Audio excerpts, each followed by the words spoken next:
Welcome back student. आज हम exercise 1.1 का क्वेश्चन नंबर 5 करने जा रहे हैं जो कि मल्टीप्लिकेशन के बारे में है।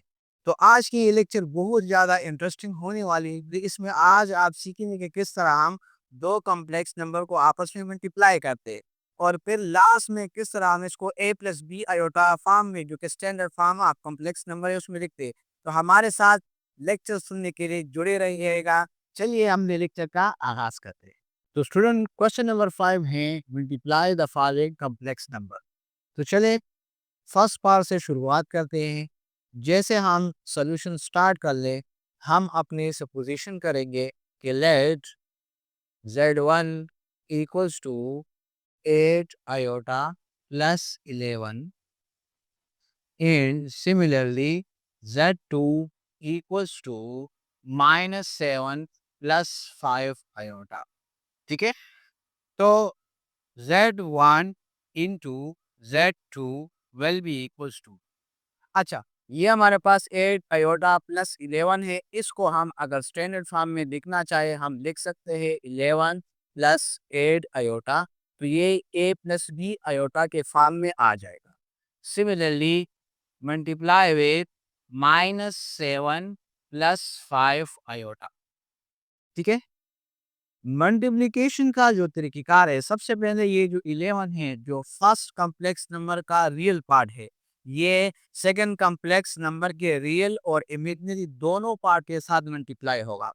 उसके बाद फर्स्ट कॉम्प्लेक्स नंबर का यानी Z1 का जो इमेजिनरी पार्ट है वो सेकंड कॉम्प्लेक्स नंबर के दोनों रियल और इमेजिनरी पार्ट के साथ मल्टीप्लाई हो जाएंगे। तो इसके लिए हम एक तरीक़ेकार अपनाते हैं, वो ये है कि हम 11 लिखेंगे और ब्रैकेट में हम -7 प्लस 5 आयोटा लिखेंगे। तो इट मीन्स कि ये इन सब के साथ, इन दोनों के साथ रियल और इमेजिनरी के साथ मल्टीप्लाई होगा।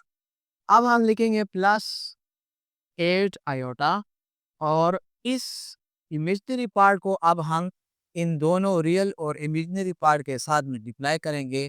तो ये बन जाएगा -7 प्लस 5 आयोटा। ठीक है, अब देखिए 11 इंटू -7 तो हमारे पास -77 आएगा।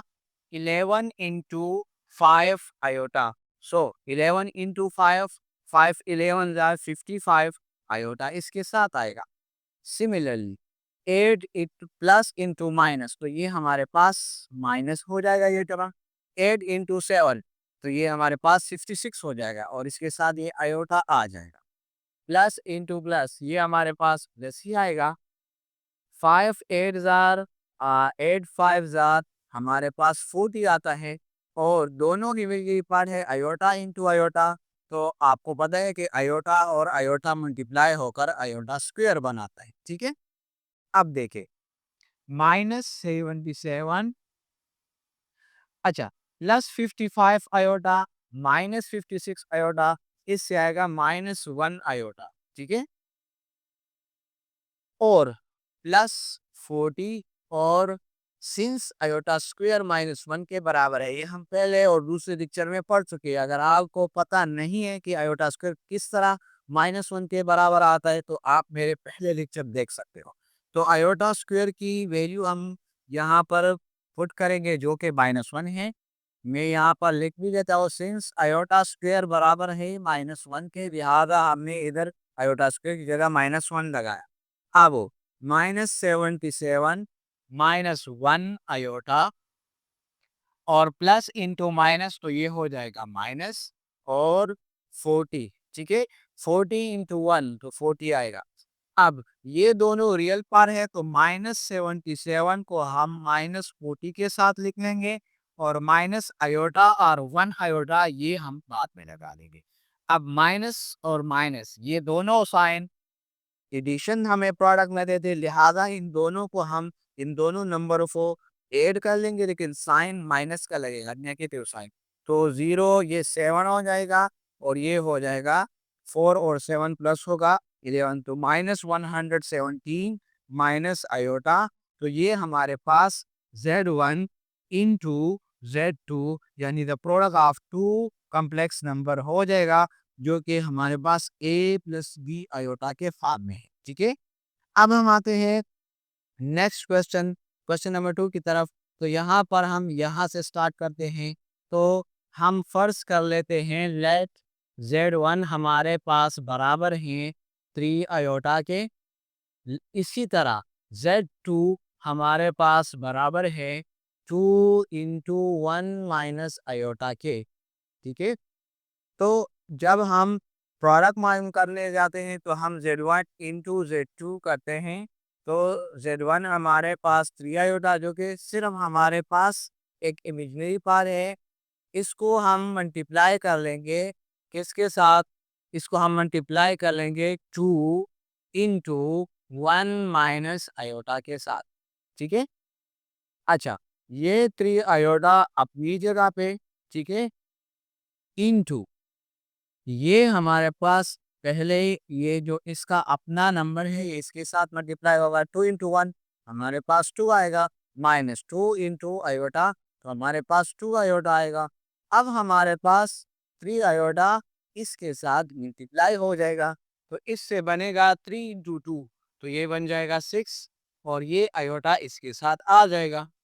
और यहाँ पर ये जो 3 आयोटा है पॉजिटिव है, लेकिन यहाँ 2 आयोटा ये नेगेटिव है, तो पॉजिटिव इंटू नेगेटिव हमारे पास रिजल्ट आएगा माइनस में।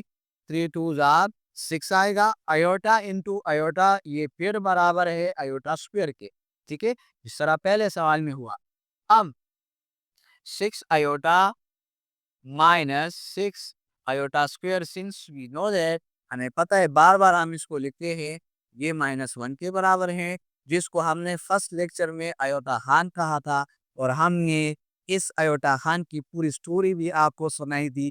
तो अगर आपने वो अयोता खान की स्टोरी नहीं देखी तो आप लेक्चर नंबर 1 सुनकर अयोता खान की वैल्यू आप सुन सकते हो। अब हमारे पास 6 iota minus into plus, minus into minus, तो ये हो जाएगा प्लस। 6 1 जा 6। अब ये हम a plus B iota form में लिखेंगे, लिहाजा 6 को आगे कर लेंगे और प्लस 6 आयोटा को बाद में कर लेंगे। तो ये हमारे पास आंसर होगा Z1 एंड Z2 का।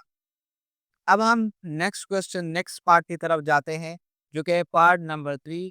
तो ये जो क्वेश्चन है ये हमारे पास पहले से सिंप्लीफाई फॉर्म में है, ऑर्डर पेयर भी नहीं है, लिहाजा हम इसकी सपोजिशन देते हैं, let Z1 equals to under the root 2 plus 3 under the root 3 iota, ये इसके बराबर है। और Z2 हमारे पास बराबर है 2 under the root 2 minus 3 under root 3 iota, ये हमारे पास इसके बराबर है। ठीक है। अब हमने Z1 इंटू Z2 ये मालूम करना है, the product of two complex number.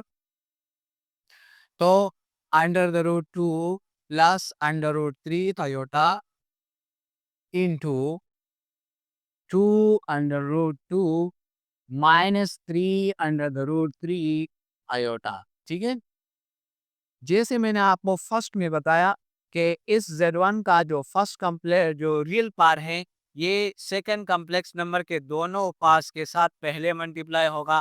फिर फर्स्ट कॉम्प्लेक्स नंबर का जो इमेजिनरी पार्ट है, जो कि अंडर रूट 3 आयोटा है, ये फिर इन दोनों के साथ रियल और इमेजिनरी पार्ट के साथ मल्टीप्लाई हो जाएगा। तो लिहाजा ये हमारा क्वेश्चन इस तरह बनेगा, under root 2 into 2 under root 2 minus 3 under root 3 iota, ये इस तरह हो जाएगा। सिमिलरली ये प्लस अंडर रूट 3 आयोटा ये हम लिखेंगे, और ये मल्टीप्लाई हो जाएगा इसी के साथ, जो कि है 2 under root 2 minus 3 under root 3 iota. ठीक है, ये इसी के साथ मल्टीप्लाई हो जाएगा। तो देखें, under root 2 into 2 under root 2, तो ये इसका जो यहाँ पर इंडेक्स है या जो भी आपको इधर ये 1 है, तो 2 इंटू 1 ये हमारे पास 2 ही आएगा। अंडर रूट 2 इंटू अंडर रूट 2, तो ये हो जाएगा अंडर रूट 2 का स्क्वायर। ठीक है। फिर ये इसके साथ मल्टीप्लाई होगा तो ये पॉजिटिव साइन है, ये नेगेटिव, तो प्लस इंटू माइनस, ये माइनस आएगा। अब 1 into 3 तो ये आएगा 3, और इधर अंडर रूट के अंदर एक वैल्यू 2 है, एक 3 है, तो ये आपस में मल्टीप्लाई हो, ये 2 into 3 और इसके साथ आयोटा आ जाएगा। ठीक है, अब देखें, प्लस इधर फिर हमारे पास इंडेक्स 1 है, तो 1 into 2 ये हमारे पास फिर आएगा 2 अंडर द रूट 3 into 2, तो ये इसी तरह है, जिस तरह ये पहले वाला था, 3 into 2 और इसके साथ आयोटा आएगा, फिर प्लस इंटू माइनस, तो ये हो जाएगा माइनस। इधर इंडेक्स 1 है, 1 into 3 तो ये हो जाएगा 3। अब अंडर रूट 3 और अंडर रूट 3 दो दफा है, जिस तरह यहाँ पर अंडर रूट 2 दो दफा था, उसका स्क्वायर लिया, इसी तरह, बिल्कुल इसी तरह हम अंडर रूट 3 का भी स्क्वायर ले लेंगे। ठीक है, और इसके बाद ये जो आयोटा है, आयोटा के साथ ज़रब होगा, तो इससे बनेगा आयोटा स्क्वायर। ठीक है, तो लिहाजा आप 2 into ये स्क्वायर और स्क्वायर रूट कट जाएंगे, क्योंकि स्क्वायर रूट की वैल्यू 1/2 है, वो 2 के साथ कैंसिल हो जाएगी। अब यहाँ पर सिर्फ 2 बचेगा, -3 अंडर द रूट 2 into 3 ये हो जाएगा 6 आयोटा। ठीक है, प्लस 2 अपनी जगह, 3 into 2 ये भी हो जाएगा 6 और इसके साथ भी आयोटा आएगा, और माइनस यहाँ पर स्क्वायर और स्क्वायर रूट फिर कर जाएगा, जिस तरह फर्स्ट टाइम पे हुआ था, बिल्कुल उसी तरह 3 into 3, और आयोटा स्क्वायर की वैल्यू हमें पता है कि वो -1 है, तो वो हम -1 लगा देंगे। अब देखिए, 2 into 2 ये हो जाएगा 4। अच्छा देखिए, -3 अंडर रूट 6 और +अंडर रूट 6 आयोटा, ये दोनों हमारे पास लाइक इमेजिनरी पार्ट है, सिर्फ इधर -3 है, यहाँ पर +2, तो ये ऐड या सब्ट्रैक्ट हो सकते हैं, तो -1 अंडर रूट 6 आयोटा इससे आ जाएगा। यहाँ पर देखे, ये माइनस अपनी जगह 3 into 3 तो ये हो जाएगा 9, और 9 into ये हो जाएगा -1। ठीक है, तो हमारे पास 4 -under the root 6 iota, minus into minus plus हो जाएगा, और 9 into 1 9 1 जार 9 हो जाएगा। तो अब ये दोनों रियल पार्ट है, तो इसको हम ऐड या सब्ट्रैक्ट कर सकते हैं, लिहाजा 4 को हम 9 के साथ ऐड कर लेंगे, और ये जो अंडर रूट 6 आयोता है, ये हमारे पास इमेजिनरी पार्ट है। अब 4 + 9 इससे हमारे पास बनेगा 13 -अंडर रूट 6 आयोटा, जो कि हमारे पास Z1 into Z2 का आंसर है। तो स्टूडेंट्स, आज के लेक्चर में इतना काफ़ी है, और इस तरह मज़ीद इन्फॉर्मेटिव लेक्चर सुनने के लिए हमारे चैनल मैथ्स वाला को सब्सक्राइब कर ले। वीडियोस को ज़्यादा से ज़्यादा लाइक और शेयर करें, क्योंकि आप शेयर करोगे तो आपके शेयर करने से और स्टूडेंट्स को भी फ़ायदा पहुंचेगा। तो आज के लेक्चर में बस इतना ही। खुदा हाफ़िज़।